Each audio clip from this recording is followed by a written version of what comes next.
Hello, Lions fans, and hello, fans of the podcast. Welcome to Tuesday, and I'm not going to be on the show later this week for our game prediction and selection chat.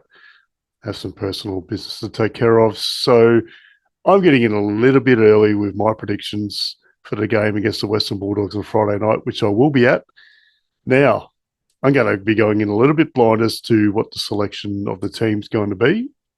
So we'll see how I go with that.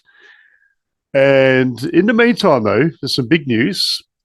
Hugh McCluggage has re-signed for a further 7 years, reportedly, and I use the word reportedly very loosely here, for just under $1 million a season. And I know there's been a lot of conjecture about that in some circles, saying, well, is he worth that much? He hasn't received an All-Australian, hasn't won this, hasn't won that. But look, at the end of the day, for a bloke who's playing in the midfield for the majority of his football, if not all of it, and considering the new TV rights deal where everybody's getting a pay rise anyway, the salary cap's going up, all that sort of thing, yeah, somewhere in the vicinity of 900,000 is going to be pretty much the norm for those guys, especially when you consider the average salary now is around about 650,000 allegedly, according to the media, but no one really knows. I know I certainly don't. So yeah, great to have Hugh signed on, and a bit of a surprise for me because I've said on many an occasion, and this is how it's always been previously, that he waits until the end of the season to sign on. And yeah, look, obviously there's a lot of conjecture. He'd been offered a lot of money to go elsewhere, allegedly. Hawthorn, Geelong, allegedly. Again, I'm using that word a lot here because, well, unless Hugh or his manager come out and say otherwise, it is alleged. So yeah, look, that takes him through till, what is he now, about 25? That takes him through to his early 30s. So he could probably spend another 6 years with us, and then he'll be old enough to go to Geelong for a couple of years. Not really. He'll still be too young. All right, in other big news at the club, Stuart Dew has signed on as a one-day-a-week skills coach. He's already been spotted out of Brighton Homes Arena this week. Now, my thoughts on this are that next year he'll step into a more full-time role or a bigger part-time role, whichever one he chooses. But I feel as though right now he's easing himself back into footy life. He's had a bit of time away now. The Suns did him bad. Wasn't pretty what happened to him. He didn't deserve to go out the way that he did. And he played a massive role in building that club up to where it is now. There's no doubt about it.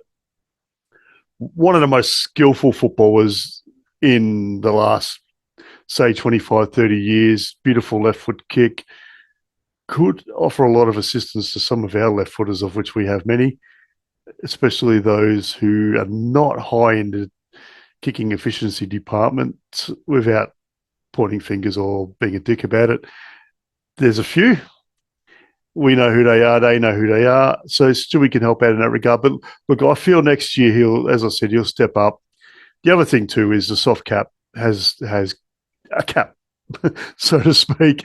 So yeah, look, next year they might have a bit more money to play with and be able to take him on for a few more days, which I would say the majority of our fans, and definitely me myself, hopeful of.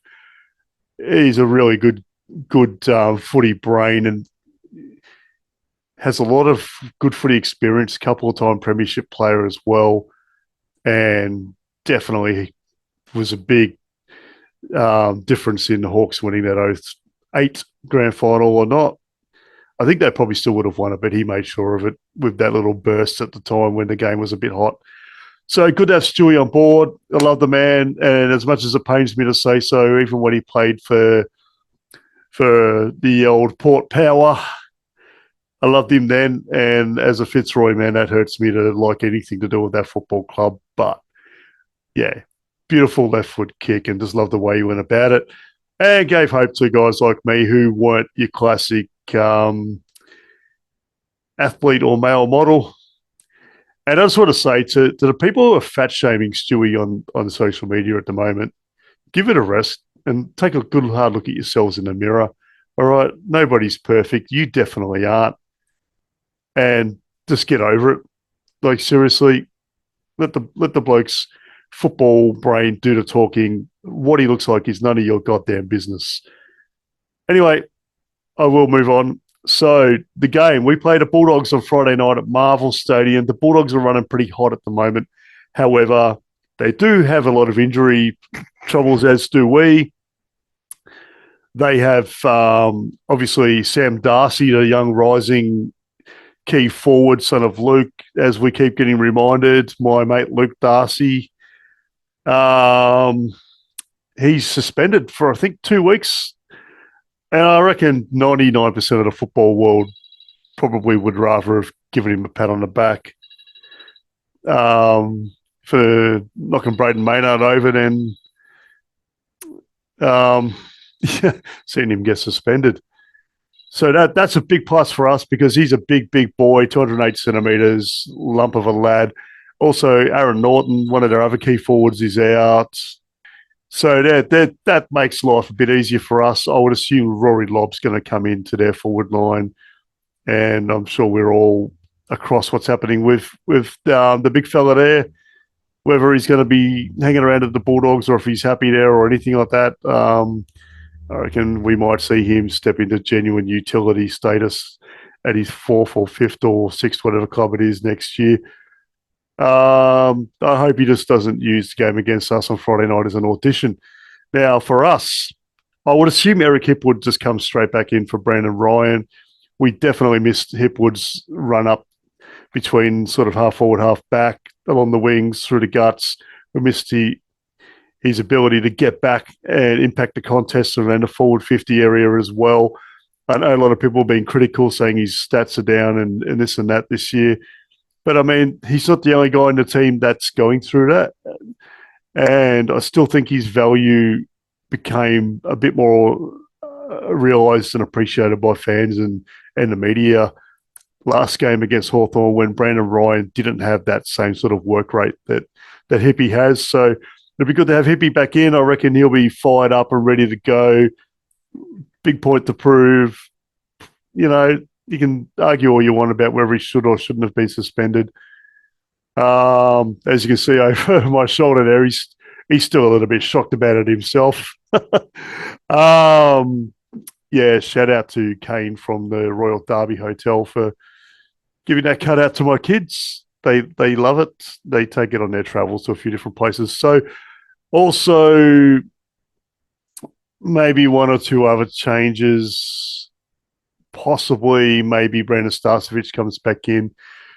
I guess that's a wait and see. I don't know who he comes back in for. Maybe Connor McKenna has a bit of a spell just to get some run back into his legs in the VFL, or run some laps of Brighton Homes Arena or whatever. He's looked a bit flat and a bit down since coming back from his second hamstring injury of the season.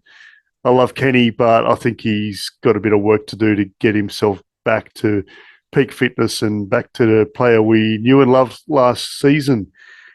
Look, I think the Dogs will get to a quick start, maybe put 2 or 3 on us. And I know I said that about the Hawks last time as well.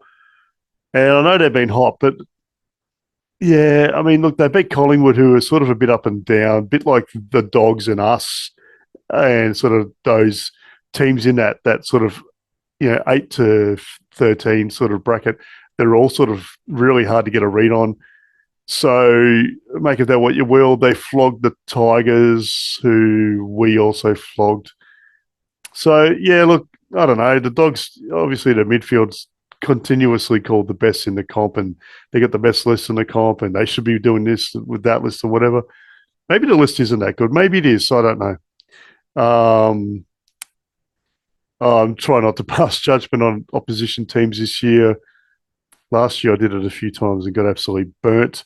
So yeah, look, I think they'll get, like I said, 2 or 3 goals, jump on us. We'll peg them back, and I'm predicting us to win by 14 points. And Big Joey D to kick 3-5. I reckon it's probably not likely that the Dogs are going to tag, and I doubt it if we're going to tag either. So we'll probably see a bit of a head-to-head battle in the midfield. I feel as though Bontempelli will get a lot of the ball for them, and Adam Treloar's been a good touch likewise. But for us, I think Dunkley will want to put in a big one against his old mob. And look, I don't know if you have to keep bringing up that's a guy's former team every time they play against them. I think once, maybe twice is enough, but this might be Dunks' second time against them. I can't remember. And yeah, I think Jared Berry and Huey are going to be in for big ones as well. And don't be surprised if Big Bez signs on the dotted line in the coming week or two as well. All right, well, that's enough of my big fat ugly head. Putting it out there for you this week. Al doesn't have a cam at the moment, so that's why we generally don't go on cam. I do, and I need to work on the lighting in my studio. As you can see, it's a bit grainy, and I have to figure out a way of not getting my laptop screen reflecting in my glasses. Maybe I'll just have to come on air without them. But anyway, thanks for all your support, everyone. Really loving it. We've had a real big response to our bye-week episodes for both the men's and women's teams. I wasn't sure how much support the women's episode would get at this stage of the year when they hadn't obviously played since late last year and hadn't started training yet, but the numbers are coming in really, really well. Really happy. Keep supporting the women's team because there's a lot more to come. And obviously, they're back in preseason training as of yesterday as well. Everybody's training the house down, as always happens. And obviously keep supporting us with the podcast about the boys. And good luck to the boys on Friday night. I'll be there cheering them on. And also, just a bit of a point to make. If you've been having trouble using Ticketmaster to get tickets for the MCG or wherever else Ticketmaster gets tickets for, and you're a member and you go into the ticket page and it doesn't take you to the members section, where you paste in your barcodes and whatever. So I spoke to Lauren. I'm pretty sure her name was Lauren from the membership department up at the Gabba today, or Brighton Homes, wherever they're based these days. Probably Brighton Homes, I'm assuming.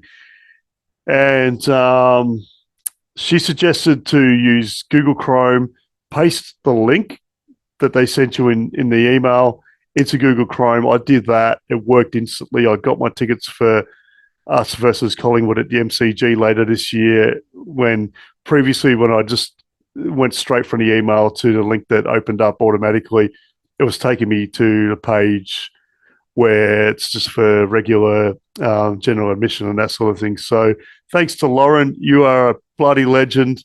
And thanks for all the help you gave me regarding to ticketing and so forth for when I come up to the Gabba for round 17 versus the Crows. You are a champion. I love your work. So, yep. All right. That's me. I'm done.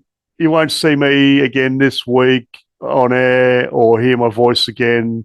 You're probably punching the air on that one, saying, the Kelly Underwood of podcasting is having a spell. So Al and a special guest co-host will be on air for a brief selection chat, probably a 10, 15-minute on Thursday night. I'll make sure that whoever's producing that episode gets it on air by about 7:30 on Thursday night. And until then, keep up the good work, everyone, and keep supporting. And we love everything you do. And go Lions!